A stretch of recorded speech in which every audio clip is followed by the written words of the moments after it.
Latest on Transfer News sanibona bafethu uVanele, so I'm back again with indaba zakubethe Premiership. Amathimba amaningi ayathenga, ngeke team iyathenga na. So izolo bafethu iwindi adelivalwa amathimba amaningi awenzile ama signings. Swabonile bafethu the deadline drama ade siyibona izolo. Orlando Pirates trying to sign Andre de Jong, but that deal didn't go on. Now sizobheka izinto ezenzakalile ngosikhathi kwi deadline. 12 o'clock ushayile ebusuku, kushanje 12 o'clock iMamelodi Sundowns ihlulekile ukuthi ifinalize ideal ye forward edlalela iCape Town City. Le forward ke le bafethu 19 years old edlalela iCape Town City right now iyo represented amajida kwi World Cup. uJordi Ashini umjida ideal yakhe with Sundowns, the deal fell off. If you remember umjida Sundowns befuna ukumthenga from Cape Town City mase iyamlona kuma tax, yabo, because iSundowns bibona ngathi umjida akakabi ready to play for first team yeMamelodi Sundowns, yabo. To be honest, I think the reason why the deal fell off is because of that reason.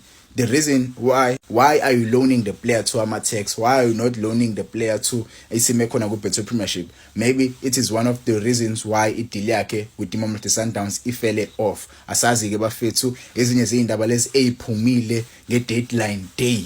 Kwezinye izindaba ezingishaqisile bafethu, uKigen Johannes ideal yakhe to Iswelele FC nayo icollapsile after a shock U-turn by iMamelodi Sundowns. The defender bisiphasile medical yayo ya trainer with the team and i-announce isho ku-announce abafethu, kodwa i-recalliwe iMamelodi Sundowns. Uma ukhumbula le situation eyenzeka kuNicholas Jackson with iChelsea, izinto ezicishe ezifana lezi bafethu, umjida usebuyelile kuMamelodi Sundowns. Into engixakayo le because ubese announcewe iClub, why are they recalling the player back to iMamelodi Sundowns? Ingabe iMamelodi Sundowns ibonile ukuthi mhlambe kunabadlali abazolimala, so they need some manpower lapha emuva, asazi. But ke iMamelodi Sundowns ishintshile bafethu, imlande back umjida uKigen Johannes usazobuyela odlalela iMamelodi Sundowns. Kwenye deadline drama siyibona izolo kuthiwa iMamelodi Sundowns iwinga uThapelo Maseko ngeke asayijoyina iSteelers, kuthiwa umjida naye unqatsheliwe ukuthi ayijoyine iSteelers ade funa ukuthi ajoyine,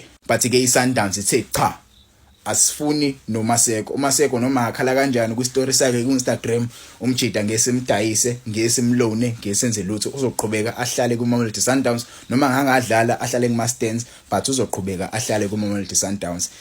Sundowns ayifuni noMaseko. Kwezinye izindaba esizwile bafethu eziphuma namhlanje kuthiwa iZimbabwe igame yayo between yona neBafana le ibizodlala le eBotswana, kuthiwe nje cha, anikwazi ukuthi niyodlala iBotswana iyobe isebenzisa leso stadium leso ngayizolo. So ngakusasa ngeke nikwazi nini ukuthi niqhamuke senizodlala neBafana because ipitch izobe ingekho right. Kumele nithole enye pitch enizokwazi ukudlala against iBafana. So leyo game leyo isi-rescheduliwe bafethu, isizodlala ngomhla ka10 October ngoFriday, kuzobe ku3 o'clock.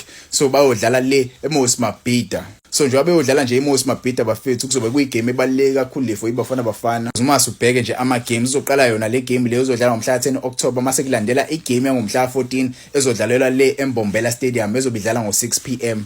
Namhlanje uHugo Bros uannouncele abadlali abaku prelim squad. Kule badlali abaku prelim squad ila azochuza khona abadlali abazo representa iBafana kulama 2 international breaks esizoba nawo.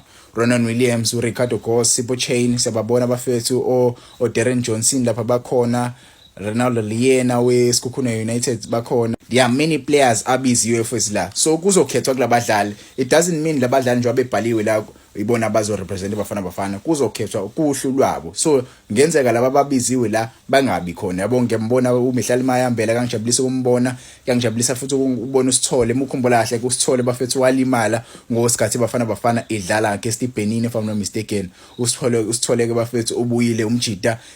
I think uzobiza uSithole, to be honest. Uma usubhenje isquad lesisibiziwe la, ungangitshela ukuthi uba umdlali ongamboni la Thembo Keletso Maghalwa ubiziwe bafethu Keletso Maghalwa bafethu. So abadlali ababiziwe la baningi kakhulu, yabo, baningi kakhulu abadlali. So ucoach uzoba ne challenge enkulu ukuthi akhethe uthi obaba bazo represent. Siyababona noPuso Ditsetjane, Bongani Hlongwane, Tsepang Moremu, Orlando Pirates, who's been playing very very good. Mihlali Mayambela sengimbalile nayo, Sibelebele, Maswanganyi ubelimele, umjida usebuyile. Umunyane beyitshothi ulimele nje, kwenzakalana.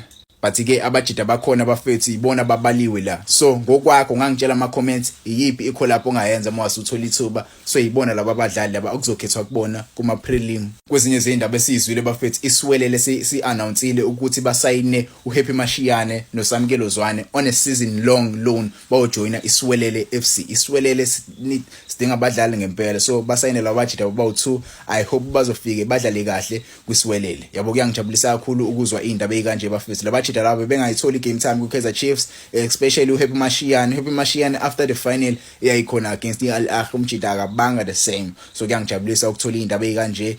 Samkelo Zwane is a good player, but at Kaizer Chiefs I don't think sikhona isikhala sakhe currently. Even the fans, ama-fans awayithanda indlela adlala ngayo umjida, but ke I understand umjida sometimes he tends to make silly mistakes. So Kaizer Chiefs it decide ukubalona kwiswelele FC. I hope khona bazofike bayithola game time bafike badlale kahle basisize iswelele because naso right now siyastrugglisha. Kwezinye izindawo bafethu uLiam Ben uannouncewe namhlanje amazulu kasemsayinile lo mjida lo uqhamuka kuCape Town Spurs ade babezama ukumsayina lo mjida lo. iCape Town Spurs ilokilwa isituation ke icishe ifane nabadlali beKaizer Chiefs uvele bayi beno Bartman. Kwezinye izindaba ngiyeke eMamelodi Sundowns another player oqhamuka le ePortugal ubani uMiguel Ricino. Yabo uMiguel Ricino lo bafethu kuthiwa i-move yakhe uzoyicomplete with iMamelodi Sundowns on a free transfer. Remember ke bafethu i-free transfer ungasayina noma inini, free transfer nje ungajoina noma inini i-club. So umjida usengasayina nje for iMamelodi Sundowns noma inini because uyi-free transfer akana club currently. So kuzobe kuyi-deal right kakhulu le for iMamelodi Sundowns. 2 European players joining iMamelodi Sundowns. Sundowns is serious ngempela. Ucoach uMiguel Cardoso uma labadlali laba befika bengadlali kahle usenkingeni kakhulu because labadlali abase-Europe bebehola imali eningi versus abadlali abakhona currently and bengadlali kahle. Uzoxoshwa nje coach. There is no 2 into 2. Uma uphuma kwi-calling knockouts, uManqoba Mnisi last season he was eliminated by iMagesi FC in the final with-calling knockouts. So now uma kwenzeka the same fate to you, I don't see a reason why iSundowns kumele igcine. Mhlambe ngabe nginephutha bafethu.